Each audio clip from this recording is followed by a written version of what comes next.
Please have a seat. Please have a seat. I said to Andy, he did an excellent job. You know, public speaking is very difficult, but you hope that at the end of your presentation that you not only share something that people may not know and in that way teach them, but that you help them to feel something. And your words caused all of us to feel something about our mutual commitment. So thank you for that. Outstanding. Good afternoon, everyone. Good afternoon. It's good to be with everyone. And I want to just thank all of you for being here and for all that you have done. You know, it is a very challenging time in our country right now on this topic and many others. And it is good to be back in Miami with all of you and with the leaders who are here on the campus of FIU to discuss a very important topic. And I particularly want to thank the members of our administration, the leaders who have been doing extraordinary work on this subject. Secretary Alejandro Mayorkas, NOAA, yes? NOAA Administrator Rick Spinyard, and FEMA Administrator Deanne Criswell. Thank you all. Thank you. I also want to thank the members of Congress who are here. We have Congresswoman Frederica Wilson, who is here, and Congresswoman Sheila Sherfilis McCormick, who is here.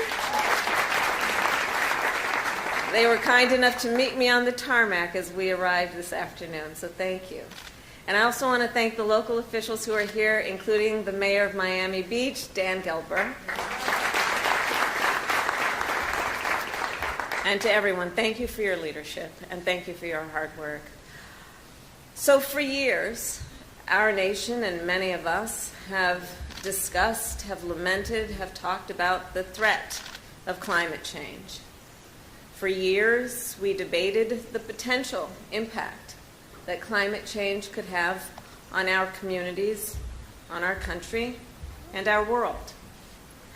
And today, we know the impact. If folks weren't clear about it before, just watch the evening news and see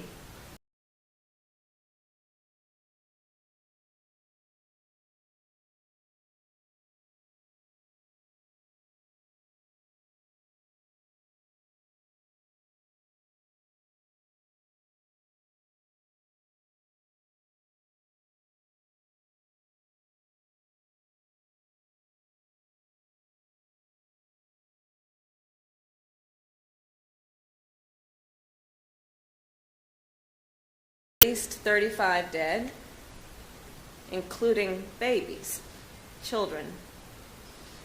As has been reported, 4 children from one family. So the devastation is real. The harm is real. The impact is real. And we are witnessing it in real time. In the West, an historic mega drought has made access to clean water increasingly uncertain. In my home state of California, wildfires burned more than 2.5 million acres last year alone. Andy and I were talking about it. My brother-in-law's a firefighter, and I thank you for giving praise to all of those who have dedicated their lives to that work. Devastating. It has been devastating what we are witnessing to so many families and so many communities. And over the past few days in California, the McKinney fire has left 2 dead and forced thousands in California to evacuate their homes. And here in Florida, every year, more and more powerful hurricanes and tropical storms make landfall on the coast. In addition, across our nation, heat waves have forced tens of millions of people to endure record-setting temperatures. Last year, our nation experienced a total of 20 climate-driven extreme weather events, which each caused more than $1 billion in damage, each one. And more importantly, resulted in the death of about 700 people. Earlier today at the National Hurricane Center, I received a briefing on extreme weather fueled by climate change. And the takeaway is clear. As the climate crisis gets worse, extreme weather will pose a rapidly growing danger to a rapidly growing number of communities. So to protect the people of our nation, let us understand that we can match that desire with action and that we must act now.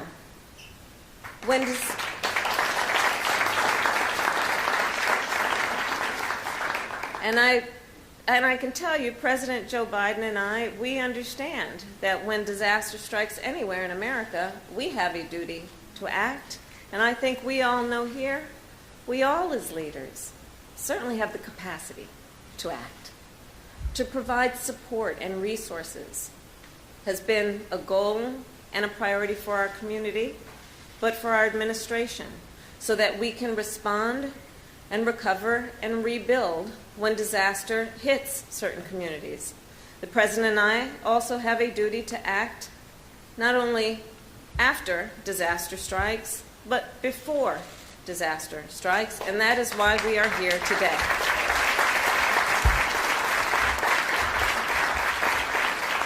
Today, our administration is investing more than $1 billion through FEMA to fund climate-resilient projects in 343 cities, towns, and counties around our nation.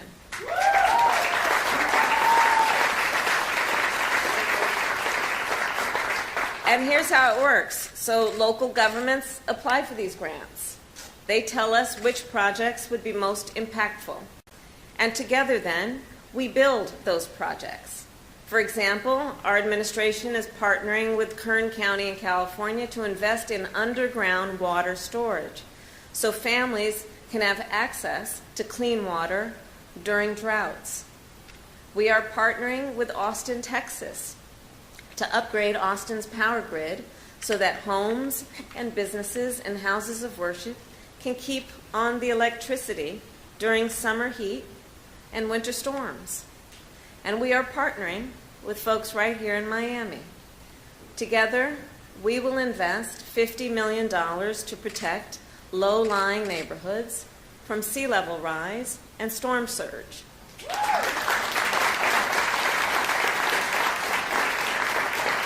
All of these projects will create good jobs and good union jobs in our communities.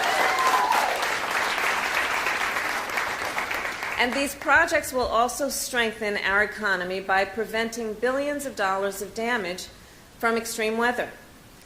This $1 billion investment is double what our administration did last year. And as President Biden recently announced, next year we will be doubling that investment once again to more than $2 billion.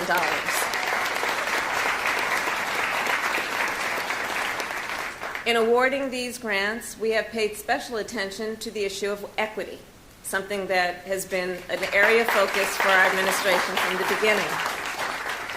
We know that the impact of the climate crisis is not felt equally across all communities. Consider, heat waves pose a greater threat to people who don't have air conditioning or who work in high heat workplaces, such as warehouses or farm fields. Emergency evacuations are often more difficult for people with disabilities. For example, people who use wheelchairs or people who are visually impaired. And emergency evacuations can also be more difficult for folks who travel with sick or aging family members, such as a child who might require constant medical attention. And low-income communities, including rural communities, often do not have the resources that are needed to invest in resilience or to rebuild after disaster has struck. The climate crisis has exposed and intensified generations of economic and environmental inequities that have been present in communities across our nation. And our administration remains committed to addressing those inequities through environmental justice.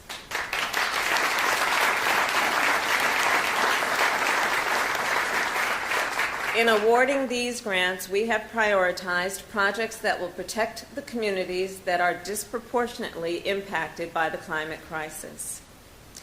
And these investments are one part of a larger fight. The most effective way to protect our nation is not only to address the effects of climate disasters, but to address the cause of the climate crisis itself. And that is why last year we set an ambitious goal.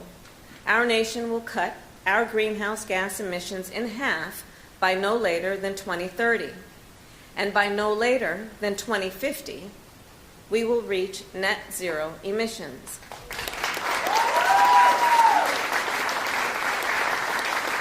Some say that is an ambitious goal. I say it is doable. It is doable. Think about it. The transportation sector is our nation's single largest source of greenhouse gas emissions. So, to address that, we have invested tens of billions of dollars to put more electric vehicles on the road. In fact, when I was in the United States Senate, we were able to do the work of saying that we should focus on the issue of electric school buses.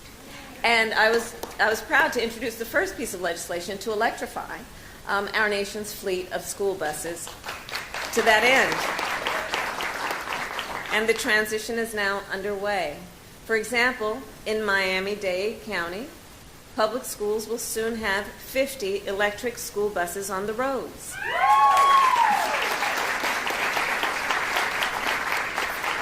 And that is not all.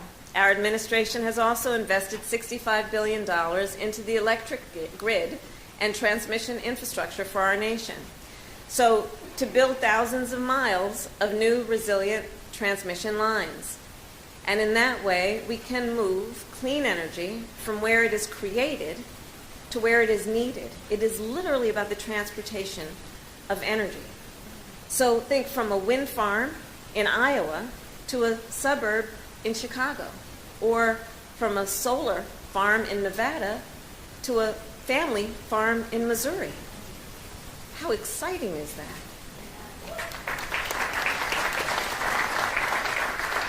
And it will make our nation more energy independent.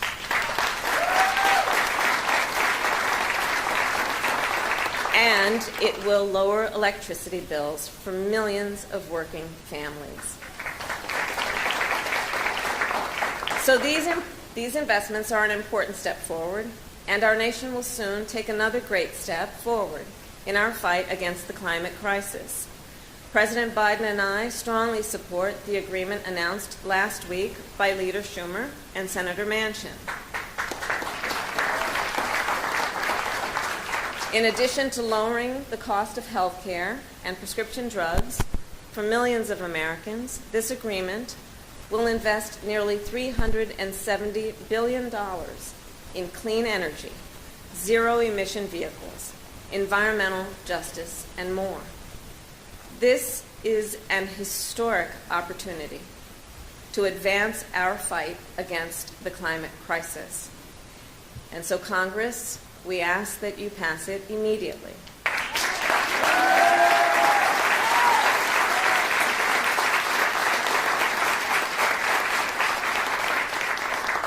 So, all of this to say, the climate crisis is here. It has arrived, and we are experiencing it in real time. And we have the ability, dare I say the responsibility, to take urgent action to protect the people of our nation. And again, we all have a role to play. So Miami, I know that you know the urgency of this moment.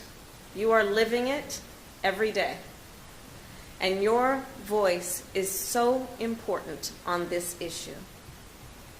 If we act now, and we act together, we can protect our communities from the disasters that we are witnessing. We can tackle the climate crisis and make sure all people can breathe clean air, drink clean water, and have access to clean energy. We can build a more sustainable future. We can do this. We can build a more equitable future. It's within our power. And we can build a more resilient future. That's within our sights. And in the process, yes, we will create millions of good jobs in the clean energy economy.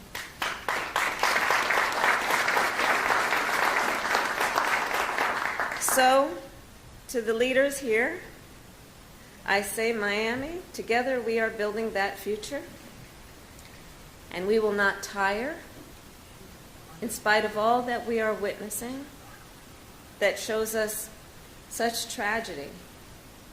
I know that while we send our prayers and our love, we also, with each day, renew our commitment to the urgency of now and the ability that we have collectively, all of us in it together, to do something about it. May God bless you, and may God bless America. Thank you